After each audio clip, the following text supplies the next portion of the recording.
Audio Jungle.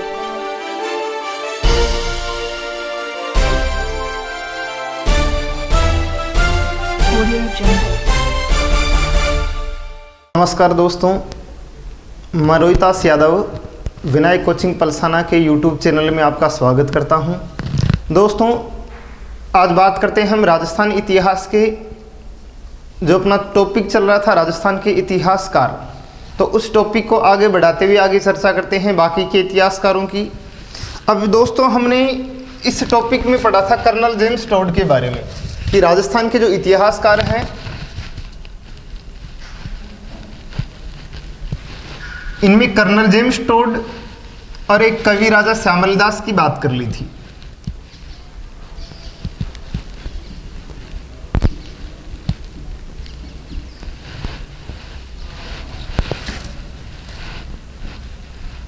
अगले तीसरे इतिहासकार लुइजी पियोटेसी टोरी,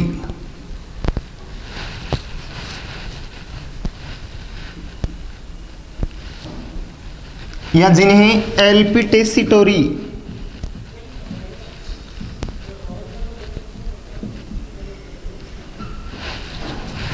आज इनके बारे में चर्चा करेंगे हम। लुइजी पियो टेसिटोरी के बारे में चर्चा करते हैं। तो दोस्तों, पहले बात करते हैं इनके जन्म की। तो इनका जन्म 22 नवंबर 1887 को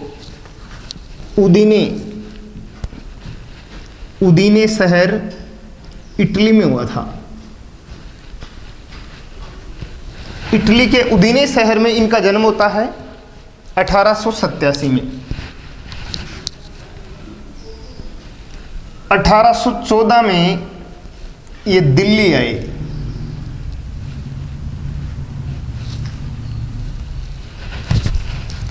इन्हें डॉक्टर जॉर्ज अब्राहम ग्रियर्सन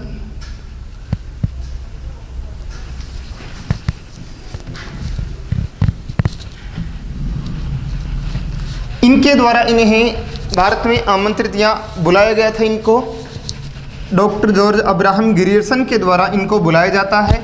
दोस्तों, अपने राजस्थान में सबसे पहले आए जोधपुर, पहले जोधपुर और उसके बाद आए बीकानेर।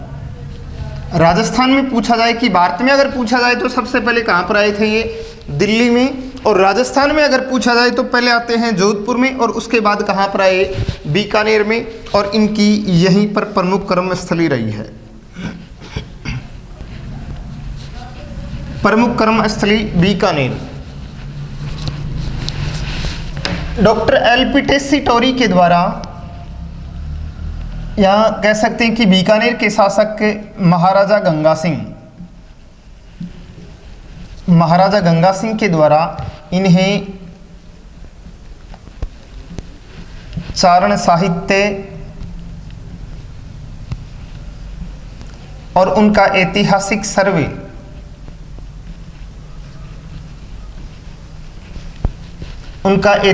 सर्वे करने का कार्य सौंपा। चारण साहित्य लिखने के लिए इनको कहा, ये काम सौंपा लिखने का। और एलपी टेसिटोरी इनके द्वारा जो अपनी पुस्तक थी सबसे पहले वो यही लिखी गई थी, राजस्थान के चारण साहित्य और उनका ऐतिहासिक सर्वे।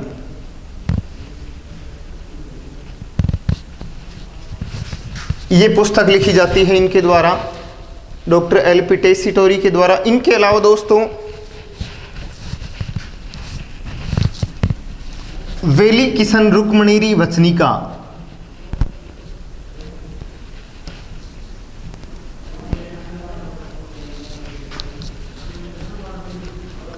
वेली किशन रुक्मणीरी वचनिका जो ग्रंथ है, इस ग्रंथ का संपादन का कार्य भी इन्हीं के द्वारा किया गया था।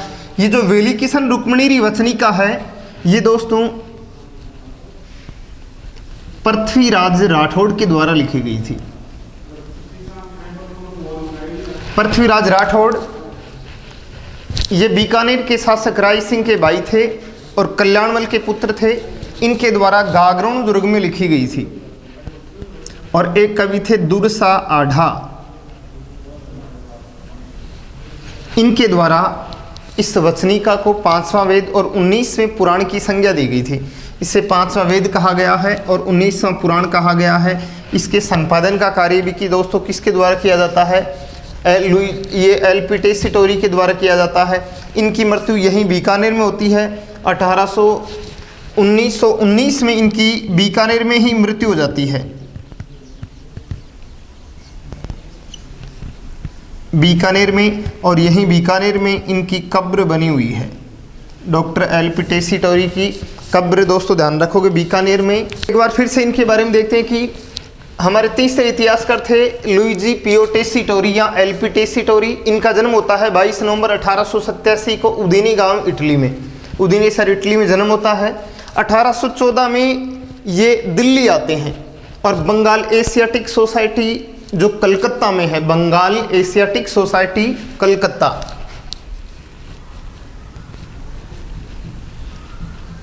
बंगाल एशियाटिक सोसाइटी, इनके द्वारा इनको ऐतिहासिक सर्वेक्षण के लिए भारत बुलाए जाते हैं। जॉर्ज अब्राहम ग्रियर्सन के द्वारा इनको बुलाया गया था और यहाँ ऐतिहासिक सर्वे करने के लिए ये सबसे पहले जोधपुर आते हैं, उसके बाद बीकानेर आए। और बीकानेर के महाराजा थे गंगा सिंह। महाराजा गंगा सिंह ने इन्होंने चारणों का इतिहास या राजस्थान के चारणों का इतिहास और उनका ऐतिहासिक सर्वे करने का कार्य सौंपा और उन्होंने इसी क्रम में अपनी पहली पुस्तक लिखी, राजस्थान के चारणों का इतिहास, राजस्थान के चारणों का इतिहास और उनका ऐतिहासिक सर्वे। ये इनकी पहली पुस्तक थी। और उसके बाद इनकी दूसरी पुस्तक का नाम था पश्चिमी राजस्थानी व्याकरण, पश्चिमी राजस्थानी व्याकरण। ये इनकी दूसरी पुस्तक होती है। पहली पुस्तक तो ध्यान रखोगे राजस्थान के चारण साहित्य या चारण इतिहास, राजस्थान के चारणों का इतिहास, चारणों का इतिहास और उनका ऐतिहासिक सर्वे। और दूसरी पुस्तक पश्चिमी राजस्थानी व्याकरण। ये पुस्तकें हैं इनके द्वारा लिखी गई। इनके अलावा इन्होंने बीकानेर में बीकानेर संग्रहालय की स्थापना की थी। जो बीकानेर म्यूजियम है, बीकानेर संग्रहालय, बीकानेर संग्रहालय की स्थापना भी इन्हीं के द्वारा की जाती है, एल.पी. टेसीटोरी के द्वारा। और बीकानेर में ही इनकी मृत्यु होती है, जहां इनकी कब्र बनी हुई है बीकानेर में। इनके अलावा इनके द्वारा वेली किशन रुक्मणी वचनिका, रावजेत सिरोछंद, रावजेत सिरोछंद लिखा था बीठू सूजा ने, और वेली किशन रुक्मणी वचनिका पृथ्वीराज राठौड़ के द्वारा। और पृथ्वीराज राठौड़ को इन्हीं एल.पी. टेसीटोरी के द्वारा डिंगल भाषा का हेरुंस कहा गया है। पृथ्वीराज राठौड़ को डिंगल का हेरुंस एल.पी. टेसीटोरी के द्वारा कहा गया था। तो एल.पी. टेसीटोरी के द्वारा वेली किशन रुक्मणी वचनिका और रावजेत सिरोछंद जो बीठू सूजा के द्वारा लिखा गया था, इन ग्रंथों का संपादन किया था इन्होंने। इनके बाद चर्चा करते हैं अपन अगले इतिहासकार जो पंडित झाबरमल शर्मा हैं। इनके अलावा गौरी शंकर हीराचंद ओझा वगैरह हैं, उनके बारे में चर्चा करते हैं। एक बार इनको फिर से देखोगे दोस्तों, एक बार सॉरी, यहाँ इनका जन्म होता है 13 दिसंबर को और ये इनकी मृत्यु की डेट थी 22 नवंबर। 22 नवंबर को इनकी मृत्यु होती है। तो जन्म 13 दिसंबर को और मृत्यु ये होती है इनकी 22 नवंबर को। तो इनके बाद हम बात करते हैं अगले जो इतिहासकार हैं अपने राजस्थान के, पंडित झाबरमल शर्मा, और जिन्हें पत्रकारिता का भीषण पितामह कहा जाता है। इनके बारे में लगभग बार क्वेश्चन यूं ही पूछा गया है कि राजस्थान में पत्रकारिता का भीषण पितामह किसे कहा जाता है। और ये अपने शेखावाटी के रहने वाले थे, शेखावाटी प्रदेश से संबंधित थे पंडित झाबरमल शर्मा।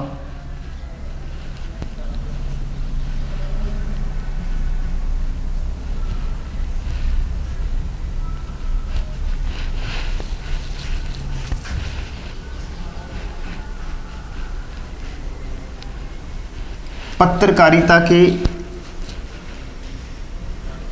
भीषम पितामह है।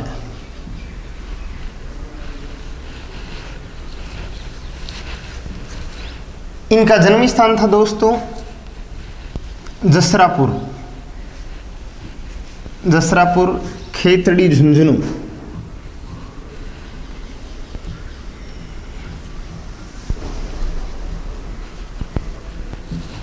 यहां इनका जन्म होता है 1888 में।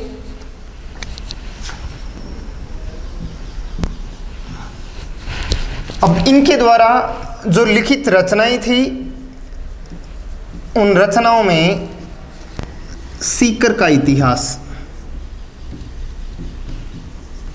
इन्होंने सीकर का इतिहास लिखा था। सीकर जिले का खेतड़ी का इतिहास,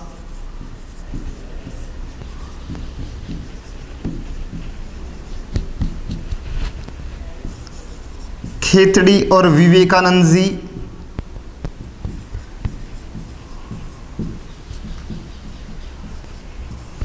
इनके बारे में तिलक गाथा वगैरह, ऐसे बहुत सारी इनकी रचनाएं हैं। यानी इन्होंने भी अपने शेखावाटी के इतिहास के बारे में लिखा है। स्वामी विवेकानंद जी का जब खेतड़ी आगमन वगैरह होता है तो उनके बारे में चर्चा की थी इनके द्वारा। इनके अलावा हिंदी गीता रहस्य घर वगैरह, गोधन, हिंदू गोधन वगैरह, इनके बारे में ऐसी बहुत सारी रचनाएं थी इनके बारे में। लगभग बार इनके बारे में यूँ पूछा गया कि पत्रकारिता का भीषम पितामह किसे कहा जाता है। जन्म जसरापुर, खेतड़ी। इनके अलावा इनकी रचनाएं सीकर का इतिहास वगैरह, खेतड़ी का इतिहास लिखा था, इनके द्वारा लिखा गया था। खेतड़ी और विवेकानंद जी के बारे में लिखा गया था। गोधन के बारे में लिखा है इन्होंने। ये इनकी प्रमुख रचनाएं थी। अगले इतिहासकार हैं अपने राजस्थान के, जिनका नाम है डॉक्टर गौरी शंकर हीराचंद ओझा।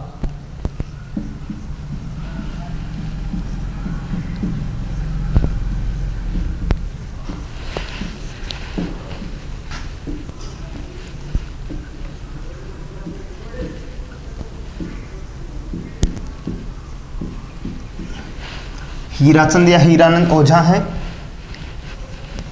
इनका जन्म 1863 में रोहिड़ा गांव,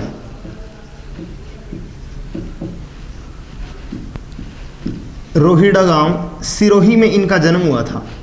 रोहिड़ा गांव सिरोही में इनका जन्म होता है। डॉक्टर गौरी शंकर हीरानंद ओझा का जन्म। इन्हें राजस्थान का प्रथम पूर्ण इतिहासकार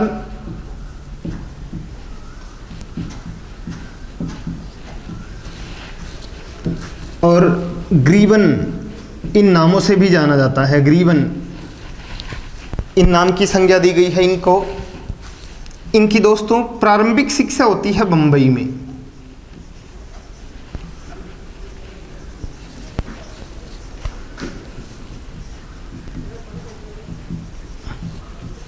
और ये उदयपुर रियासत से संबंधित थे।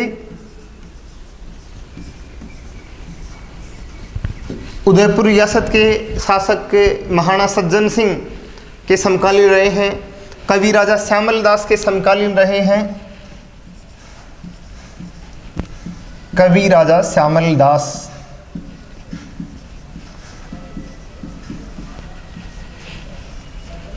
ये दोस्तों इनके गुरु थे, कह सकते हैं इनका गुरु कवि राजा श्यामल दास दधीवाड़िया। ये गौरी शंकर हीराचंद ओझा के गुरु थे। अब गौरी शंकर हीराचंद ओझा के द्वारा सबसे पहले तो ध्यान रखोगे कि इन्होंने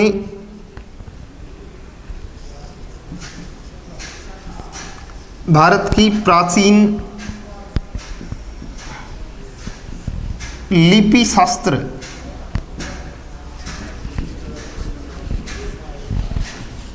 इसे लिखकर इन्होंने अपना नाम गिनीज बुक ऑफ रिकॉर्ड में दर्ज करवाया इनके द्वारा। इनके अलावा कर्नल जेम्स टोड की पुस्तक the annals and antiquities of Rajasthan, इसकी अशुद्धियों को दूर करके इन्होंने इसे शुद्ध रूप में लिखा। कर्नल जेम्स टोड की पुस्तक को इन्होंने शुद्धतम रूप में लिखा। इनके अलावा मोहनोत नैणसी की जो पुस्तक थी नैणसीरी ख्यात, इसका भी संपादन किया है इन्होंने। मोहनोत नैणसी की पुस्तक नैणसीरी ख्यात का संपादन किया इन्होंने। कर्नल जेम्स टोड की पुस्तक का इन्होंने हिंदी रूपांतरण भी किया और इसकी अशुद्धियों को भी दूर किया, इसलिए इनको प्रथम पूर्ण इतिहासकार भी जाना जाता है। संपूर्ण अशुद्धियों को दूर करने वाले प्रथम विद्वान थे गौरीशंकर हीरानंद ओझा। इनके अलावा दोस्तों नैणसीरी ख्यात मोहनोत नैणसी के द्वारा लिखी गई थी, और ये जो मोहनोत नैणसी थे ये जोधपुर के एक शासक थे महाराजा जसवंत सिंह। यानी जो मोहनोत नैणसी थे ये जोधपुर के शासक गज सिंह और जसवंत सिंह के समकालीन थे। यहीं पर इनकी भी चर्चा कर लेते हैं, नैणसी की भी। जसवंत सिंह और गज सिंह इन दोनों के समकालीन रहे थे मोहनोत नैणसी। मोहनोत नैणसी के द्वारा नैणसीरी ख्यात और मारवाड़ प्रगनारी विगत नाम के ग्रंथ लिखे गए थे इनके द्वारा। मोहनोत नैणसी को, मोहनोत जो नैणसी है इनको जसवंत सिंह के द्वारा मृत्युदंड दे दिया गया था। एक बार ये जो जसवंत सिंह, महाराजा जसवंत सिंह थे, ये औरंगजेब की सेना में या औरंगजेब के समकालीन थे और औरंगजेब की सेना में रहते हुए ये अभियान पर जाते हैं। और अभियान पर जाने के दौरान इन्होंने नैणसी और इनके भाई सुंदरदास, इनको भी जसवंत सिंह साथ ले गए थे, और वहाँ पर किसी बात पर ये नाराज़ हो जाते हैं नैणसी से, और नैणसी पर झूठे गबन का आरोप लगाकर उन पर जुर्माना लगाया जाता है जो इन्होंने देने से इनकार कर दिया था, इसलिए इनकी हत्या करवा दी जाती है। इनके अलावा दोस्तों इन्होंने लगभग 50 से भी ज़्यादा ग्रंथ लिखे थे। यानी गौरीशंकर हीराचंद ओझा के द्वारा 50 से भी ज़्यादा ग्रंथ लिखे गए थे, और इनका जो सबसे प्रसिद्ध कृति है वो है भारतीय प्राचीन लिपि माला। भारतीय प्राचीन लिपि माला या लिपि शास्त्र, ये इनकी सबसे प्रसिद्ध कृति है। इनके अलावा अभी अपन ने बात की कि भारत की प्राचीन लिपि शास्त्र का अंकन करके इन्होंने अपना नाम गिनीज बुक ऑफ रिकॉर्ड में दर्ज करवाया है इन्होंने। इनके अलावा नैणसीरी ख्यात जो ग्रंथ है उसका संपादन कार्य किया था, इनके द्वारा किया गया था। एक इनकी उपाधि ध्यान रखोगे, राय बहादुर। राय बहादुर की उपाधि ये 1914 में इनको अंग्रेजों के द्वारा दी गई थी। ये उपाधि इनको अंग्रेजों के द्वारा दी जाती है, राय बहादुर की उपाधि। तो ये थे अपने राजस्थान के प्रथम पूर्ण इतिहासकार। एक बार फिर से चर्चा करेंगे इनके बारे में। डॉक्टर गौरीशंकर हीरानंद ओझा, इनका जन्म 1863 में रोहिड़ा गांव सिरोही में होता है। ये राजस्थान के प्रथम पूर्ण इतिहासकार और गरीबन के नाम से जाने जाते हैं। इनकी प्रारंभिक शिक्षा बम्बई में होती है, लेकिन इनका संबंध उदयपुर रियासत से था। उदयपुर रियासत के शासक महाराणा सज्जन सिंह और कवि राजा श्यामल दास इनके समकालीन थे। कवि राजा श्यामल दास इनके गुरु थे। इन्होंने लगभग 50 से भी ज़्यादा ग्रंथ लिखे, और उनमें सबसे प्रसिद्ध जो कृति है इनकी ग्रंथ है वो है भारतीय प्राचीन लिपि माला या लिपि शास्त्र। ये इनकी सबसे प्रसिद्ध कृति है। इनके द्वारा भारत की प्राचीन लिपि शास्त्र या लिपि माला का अंकन करके अपना नाम गिनीज बुक ऑफ रिकॉर्ड में दर्ज करवाया गया। इन्होंने कर्नल जेम्स टोड की पुस्तक द एनाल्स एंड एंटीक्विटीज, इसका हिंदी में रूपांतरण किया, और इस ग्रंथ में जो भी अशुद्धियाँ थी उन सब को दूर करके इसको हिंदी में लिखा। इनके अलावा नैणसीरी ख्यात जो मोहनोत नैणसी के द्वारा लिखा गया था, इसका संपादन किया इन्होंने। नैणसी का अन्य एक ग्रंथ और है मारवाड़ प्रगनारी विगत, ये भी मोहनोत नैणसी का है। नैणसी के ग्रंथों को राजपुतानी का गजेटियर, मारवाड़ का गजेटियर, इन नामों से भी जाना जाता है।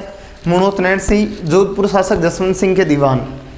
इनके अलावा गौरीशंकर हीराचंद जी ओझा के अनुसार के द्वारा राजस्थान का इतिहास लिखा गया। और अगर पूछा जाए कि इनके द्वारा सबसे पहले कहाँ का इतिहास लिखा गया, तो इन्होंने सबसे पहले लिखा सिरोही का इतिहास। सिरोही रियासत का इतिहास इनके द्वारा सबसे पहले लिखा गया था, डॉक्टर गौरीशंकर हीराचंद ओझा के द्वारा। इनके बाद हम पढ़ते हैं अगले इतिहासकार के बारे में। तो बात करते हैं हम मुंशी देवी प्रसाद।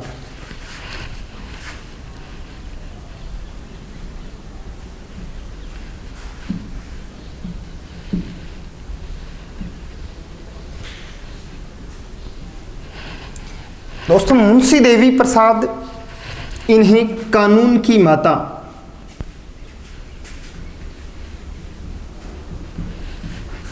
या कानूनी इस नाम से भी जानते हैं इनको। मुंशी देवी प्रसाद जी का जन्म 1848 में जयपुर रियासत में हुआ था। जयपुर में इनका जन्म होता है। इनके बाद ये 16 वर्ष की आयु में टोंक रियासत की सेवा में चले गए थे।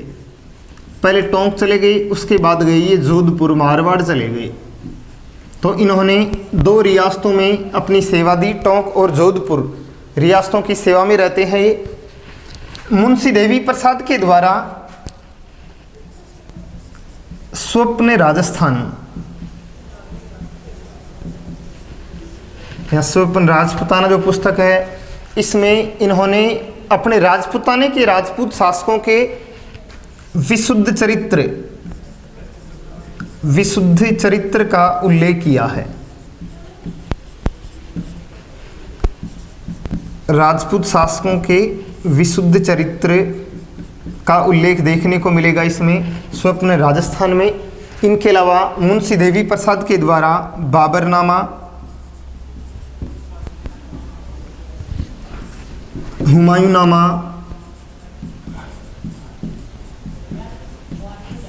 जहांगीरनामा और औरंगजेबनामा,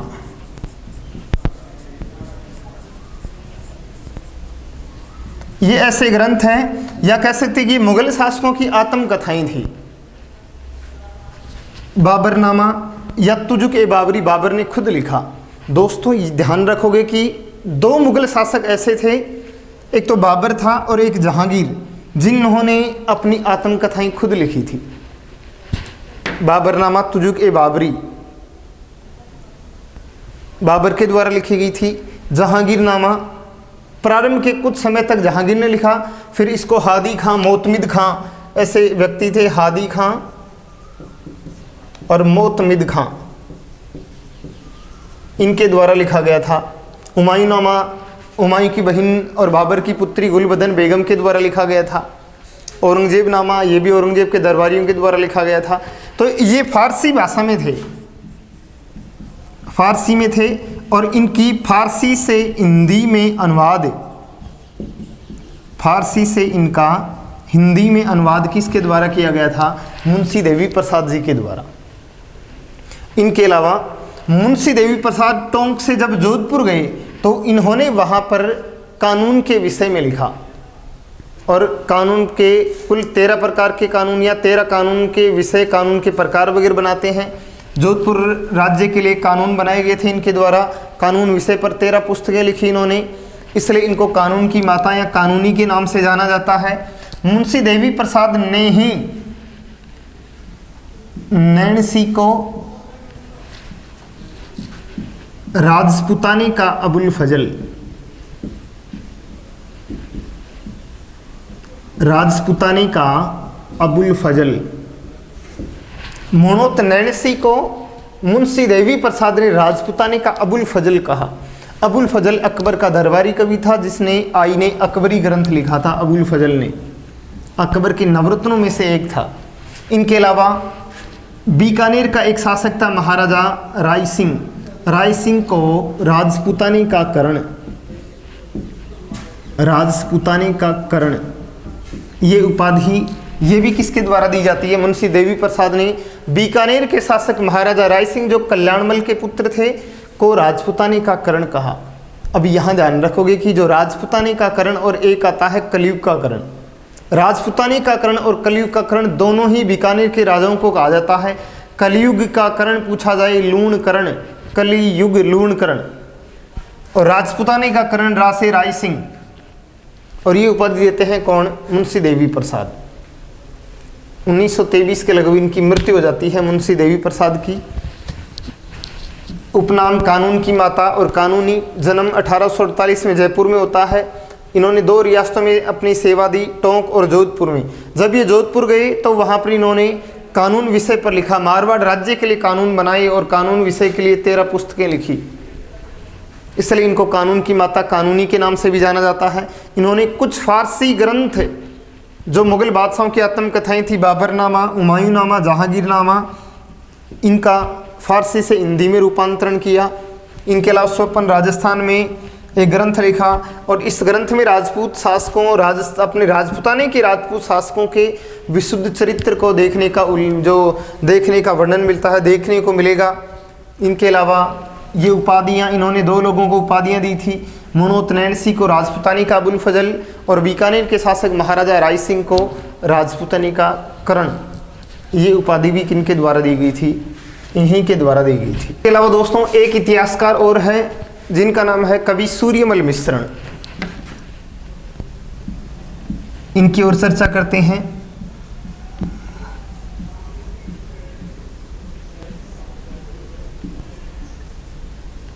कवि सूर्यमल मिश्रण। दोस्तों कवि सूर्यमल मिश्रण, इनका जन्म बूंदी में होता है। कवि सूर्यमल मिश्रण जी का जन्म 1815 के लगभग बूंदी में होता है। इनके पिता का नाम था चंडीदान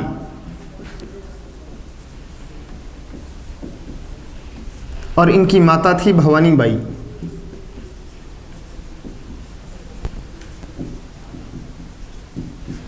सूर्यमल मिश्रण को वीर रसावतार,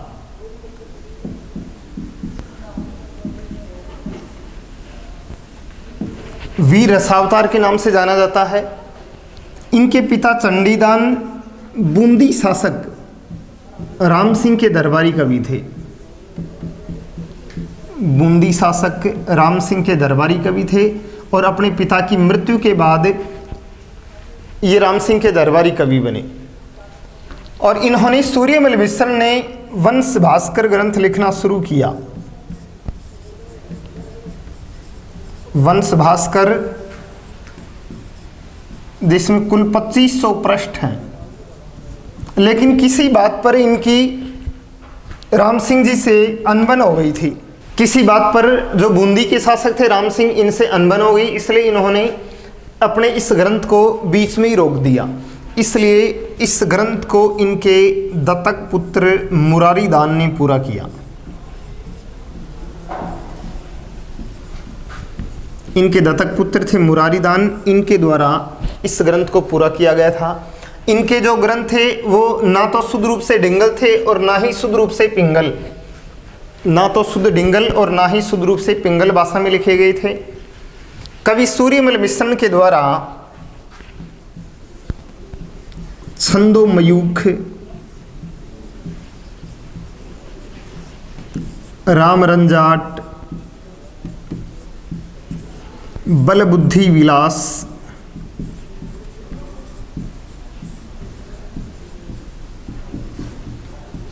धातु विलास या धातु रूपावली,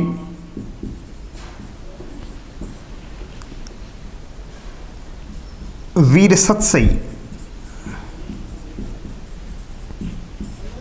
जैसे कई ग्रंथ लिखे थे इन्होंने, यानी वीरता से संबंधित ग्रंथ लिखे, इसलिए इनको नवजागरण का